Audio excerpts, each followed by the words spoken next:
রাতে অফিস থেকে ফেরার সময় আলিফার পাপা যেখান থেকে সবসময় দেশি জিনিসপত্র কেনে ওইখান থেকে এই মুরগিটা নিয়ে আসে। বাচ্চারা যেহেতু ভীষণ পছন্দ করে দেশি মুরগি খেতে, তাই পরের দিনে আমি নিজের হাতে কুটে একেবারে প্রস্তুতি নিয়ে ফেললাম দেশি স্টাইলে একেবারে ঝোল ঝোল দেশি মুরগিটা রান্না করব। তো প্রথমে তেলের মধ্যে পেঁয়াজ, তেজপাতা, লবণ দিয়ে ভালো করে ভেজে তার মধ্যে দিয়ে দিলাম আমার নিজের হাতে বাটা একটা স্পেশাল মশলা। এরপরে দিয়ে দিলাম হলুদ গুঁড়ো, মরিচ গুঁড়ো আর একটু পানি।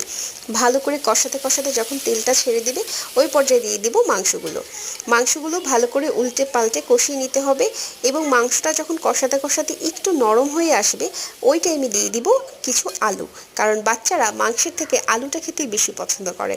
এই জন্য আলুটা একটু বেশি করে দিলাম। আলু সহ আবার মাংসটাকে ভালো করে কষিয়ে নেব। কষানোর এক পর্যায়ে গরম পানি ঝোল হিসেবে দিয়ে দিব। ঝোলটা ভালো করে ফুটে ওঠার পরে নামানোর আগে একটু ভাজা জিরের গুঁড়ো দিয়ে দিলাম। ব্যাস হয়ে গেল ঝোল ঝোল দেশি মুরগি। এই যে আলিফাকে খেতে দিয়ে দিলাম।